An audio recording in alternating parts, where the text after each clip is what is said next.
Olá, e aí? Tudo bem com você? Tranquilo? Está estudando muito? Já fez os mapas mentais que outro dia sugeri para você? Ah, você não assistiu a aula que eu sugeri o mapa mental? Então procura lá. Sugiro que você vá organizando todos os seus conhecimentos em mapas mentais, vai fazendo aquelas caixinhas, vai estudando continuamente. Não adianta estudar na véspera, né, gente? Estudar na véspera, nossa, é um desespero, né? Cria lá teu horário de estudo bonitinho, define assim, olha, todo dia eu vou estudar 1 hora, ou todo dia eu vou estudando no ônibus, no trem, no metrô, sei lá onde você vai estudando, mas estuda porque os concursos estão cada vez mais concorridos e quem se preparar melhor, óbvio que vai ter muito mais chances, não é verdade? Hoje, nossa discussão aqui é sobre os parâmetros curriculares nacionais. E eu vou falar deles aqui de uma forma bem geral. Porque a gente sabe que existem parâmetros para o ensino fundamental, parâmetros para o ensino médio, existem parâmetros para os anos iniciais do ensino fundamental, parâmetros para os anos finais por disciplina. Então, a gente tem várias coisas aqui. Lembra que aqui é uma visão geral, a gente vai falar basicamente, prioritariamente, aqui nesta aula dos parâmetros para o ensino fundamental, e eu preciso que você tenha toda a atenção do mundo para algumas coisas que a gente vai discutir aqui, que são, de fato, muito importantes. Então, parâmetros curriculares nacionais. E aí eu trouxe um pedacinho dos parâmetros para iniciar essa discussão. Olha só, os parâmetros curriculares nacionais constituem um referencial de qualidade para a educação no ensino fundamental e em todo o país. Sua função é orientar e garantir a coerência dos investimentos no sistema educacional, socializando discussões, pesquisas e recomendações, subsidiando a participação de técnicos e professores brasileiros, principalmente daqueles que se encontram mais isolados, com menor contato com a produção pedagógica atual. Bacana, né? Isso é texto dos parâmetros, tá? Que se você não sabe, basta você digitar lá no Google, né? Vai lá no seu Google, parâmetros curriculares nacionais do ensino fundamental, e baixa os livros e depois lê profundamente. Primeiro volume, que é o volume introdutório, é bem interessante, tá? Dá uma lida que tudo que eu trago aqui saiu de lá, tá? Então, veja só. Referencial de qualidade. Gente, se é um referencial de qualidade, óbvio que a gente não está falando de uma lei. Os parâmetros são um documento organizado, assegurado lá pelo MEC, com toda a participação, mas eles não têm força de lei.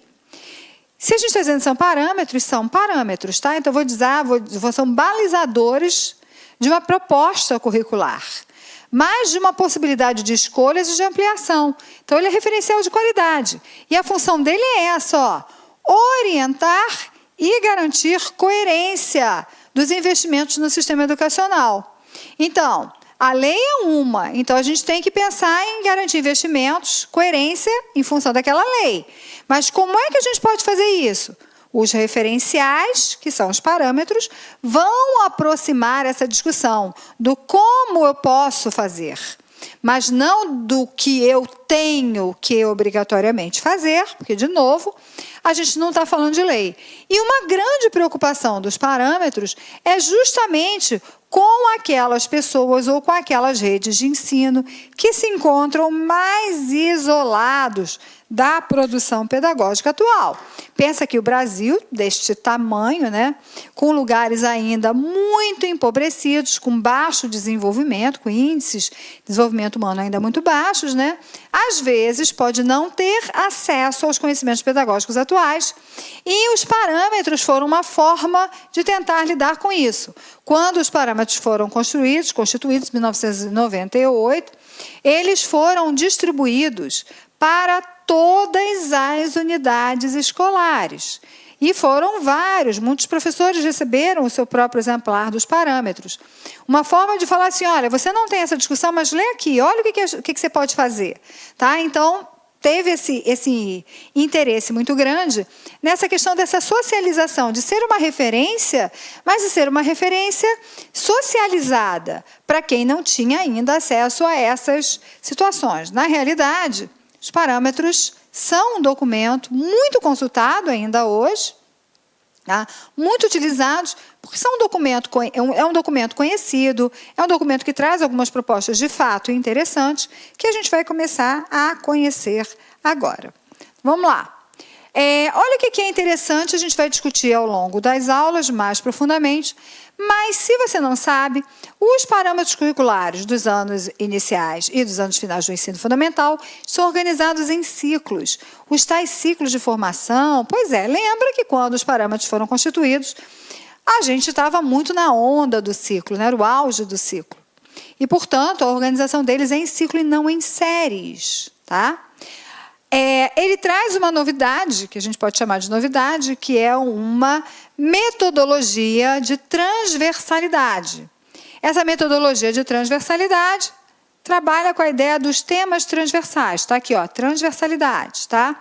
Temas transversais que foram, então, apresentados: ética, pluralidade cultural, meio ambiente, saúde e orientação sexual. E, então, trabalhando com essa ideia de transversalidade, e da tal, famosa, conhecida, desejada, querida interdisciplinaridade. Né? Essa é a ideia. Está aqui alguns dos volumes para você reconhecer visualmente como são os PCNs. Né? Então, sempre, esses são alguns toques iniciais para você saber. A gente ainda vai desenvolver bastante isso ao longo da aula, mas uma síntese importante para que você entenda o que os parâmetros trazem para a gente. Então, vamos pensar em algumas possibilidades para a utilização dos parâmetros. Isso eu tiro, repito, dos próprios parâmetros. Então, por exemplo, para rever objetivos, conteúdos, formas de encaminhamento das atividades, expectativas de aprendizagem e também maneiras de avaliar. Então, a gente já sabe que todos esses assuntos aqui que se propõem a uma revisão são assuntos que estão presentes na discussão dos parâmetros curriculares nacionais. Então, a gente vai pensar nas atividades, naquilo que eu espero que o garoto aprenda, maneiras de avaliar o aluno, e esse documento se presta a isso, a fazer quem lê, o sistema que está lá discutindo, os professores que estão lendo, reverem essas formas. Refletir sobre a prática pedagógica, tendo em vista uma coerência com os objetivos propostos. Então, assim, a gente tem ainda hoje uma dissonância muito grande. O objetivo é um, a prática pedagógica é outra. Eu canso de ver planejamentos, projetos políticos pedagógicos, seja o que for, e vem lá. O objetivo é fazer com que o aluno estabeleça críticas sobre um determinado assunto, está lá o objetivo.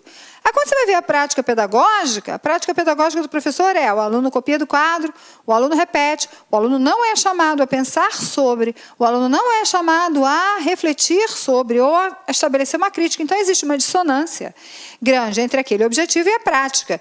E os parâmetros se propõem a trazer alguns subsídios para que essa reflexão sobre essas questões possam acontecer. Preparar um planejamento que possa, de fato, orientar o trabalho em sala de aula. Como é que eu planejo para que eu possa, a partir desse planejamento, trabalhar em sala de aula? Discutir com a equipe de trabalho as razões que levam os alunos a terem maior ou menor participação nas atividades escolares. Então, ele também se propõe a isso. Identificar, produzir ou solicitar novos materiais que possibilitem contextos mais significativos de aprendizagem, subsidiar as discussões de temas educacionais com os pais e responsáveis que estão implicados diretamente em todo esse processo. Então, os parâmetros curriculares nacionais constituem o primeiro nível de concretização curricular. Ou seja, parâmetros curriculares nacionais não são o currículo da escola. Eles são um primeiro nível. Então, tem lá a legislação, tem a LDB, tem as DCNs e tem os parâmetros. Uma concretização daquilo que a legislação fala de currículo. Mas não é o currículo a ser assumido por cada instituição. Tá? Eles são uma referência nacional para o ensino fundamental, estabelece uma meta educacional para o qual devem convergir as ações políticas do Ministério da Educação e do Desporto. Na época era educação e desporto, hoje não é mais, toda hora muda, né, gente? Tais como os projetos ligados à sua competência na formação inicial e continuada de professores, análise de compra de livros, outros materiais didáticos e também a avaliação nacional. Tem como função subsidiar a elaboração e a revisão curricular dos estados e municípios, dialogando com as propostas e experiências já existentes, incentivando a discussão pedagógica interna das escolas e a elaboração de projetos educativos, assim como servir de material de reflexão para a prática de professores. Então, está lá, eu tenho um primeiro nível de concretização curricular, as escolas já têm outros currículos, e aí a gente vai começar a fazer um cruzamento de possibilidades. Lembra que os parâmetros foram construídos justamente para dar conta dos desafios que foram colocados com a mudança da legislação na educação. A gente pode fazer algumas críticas, e eu vou colocar aqui para que você entenda necessariamente um pouquinho mais desse cenário. Olha que coisa, né? Quando os PCNs foram construídos, a gente tinha um ensino fundamental que era em 8 anos e não em 9, como é agora. Os ciclos praticamente não existem mais, né? Então a gente tem hoje uma realidade bastante diferente.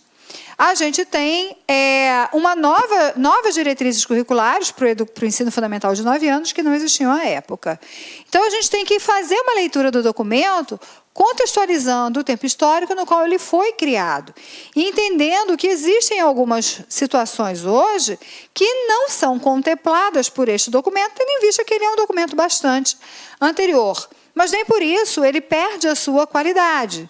Ele é um documento de bastante qualidade, bastante interessante para a consulta dos professores e das redes de ensino. Os parâmetros estão situados historicamente, não são princípios atemporais, como eu estava falando para vocês. Sua validade depende de estar em consonância com a realidade social, necessitando, portanto, de um processo periódico de avaliação e de revisão a ser coordenado pelo MEC. A gente tem agora autorizada, né, a nova Base Nacional Comum Curricular, e, com certeza, essa base traz algumas coisas que já são bem mais atualizadas em relação aos parâmetros curriculares nacionais, tá? Então, a gente já tem que começar a pensar que algumas revisões, sim, são possíveis dentro deste cenário.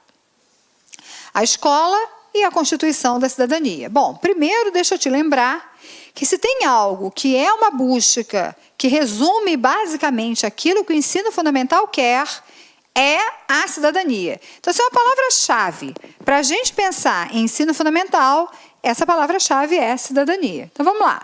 A escola, ao tomar para si o objetivo de formar cidadãos capazes de atuar com competência e dignidade na sociedade, buscará eleger como objeto de ensino conteúdos que estejam em consonância com as questões sociais que marcam cada momento histórico, cuja aprendizagem e assimilação são as consideradas essenciais para que os alunos possam exercer seus direitos e deveres. Então, a gente está falando que a escola tem que formar cidadãos e que, portanto, esses cidadãos têm que ter competência e dignidade para atuar na sociedade. Isso tudo está implicado com a escola e com aquelas oportunidades de ensino que são dadas a esse aluno, essas oportunidades de aprendizagem. Então, quando a gente fala de cidadania, a gente está falando daquilo que é considerado essencial para que o aluno possa exercer tanto os seus direitos quanto os seus deveres. Então, a escola, por ser uma instituição social com propósito explicitamente educativo, tem o compromisso de intervir efetivamente para promover o desenvolvimento e a socialização de seus alunos. Então, ela tem que fazer isso. Ela tem que pensar nas questões dessa socialização e do desenvolvimento. Então, essa função é a função socializadora que remete a 2 aspectos. Se eu pensar na função socializadora, pense em 2 aspectos. Primeiro, desenvolvimento individual. Cada aluno precisa desenvolver-se individualmente. E o segundo é o contexto social e cultural, porque ele vai fazer isso dentro de um contexto. E como a escola tem essa função social, ela precisa estar relacionada o tempo inteiro com esse contexto. Ela precisa conhecer esse contexto e ela precisa, então, trabalhar com o aluno considerando essas especificidades, senão ela não trabalha em prol da cidadania. Então, a gente tem que pensar que, para que isso aconteça, aprender e ensinar, construir e interagir são aspectos cruciais, tarefas cruciais no ensino fundamental. Então, assim, conceber o processo de aprendizagem como propriedade do sujeito não implica desvalorizar o papel determinante da interação com o meio social e, particularmente, com a escola. Quem aprende é o sujeito. A aprendizagem é um processo individual e a gente sabe disso. Eu não posso aprender por vocês. Eu posso estar aqui ensinando, mas eu não posso aprender por vocês. Como vocês também não podem aprender por mim. Então, é sim um processo individual, mas esse processo individual, ele acontece numa interação com o meio social e particularmente com a escola. A escola é esse meio social com o qual o aluno... Olá, meus amigos, minhas amigas, sou o professor Luiz Antônio de Carvalho, com muita satisfação, muito orgulho, estou aqui para lhe apresentar a nossa isolada de conhecimentos pedagógicos aqui da Lá Concurso, né? Antes de mais nada, eu peço licença, você estava assistindo no vídeo aí, ou do professor Bodão, ou da professora Márcia Gil, mas esse vídeo, nós temos a intenção de ser apenas um vídeo demonstrativo, para você conhecer a qualidade dos nossos professores. Esse vídeo representa apenas 20% da videoaula, da aula inteira. Quer assistir o restante? Então clique aqui embaixo que você tem um link, esse link vai direcionar você aí lá para o nosso site, uma isolada de conhecimentos pedagógicos total, né? Todas as aulas do professor César Bodão e todas as aulas da professora Márcia Gil. Investimento apenas R$ 80, 2 professores, prazo de acesso 60 dias, e durante 60 dias você pode assistir quantas vezes, na hora que quiser, na hora que desejar, né? Tá certo? Carga horária 84 horas, né? Atualmente, eu digo atualmente por quê? Porque dentro desse prazo de 60 dias nós podemos ter aí alguma atualização e esse módulo recebe aí todas as atualizações durante esse período, né? Quantidade de aulas, 109 horas, né? Ou seja, só aqui na Lá Concurso vocês podem ter certeza aí que é o melhor módulo de isolado de conhecimentos bancários existentes aí no mercado. Forte abraço, espero vocês. Fui, tchau. Clique lá.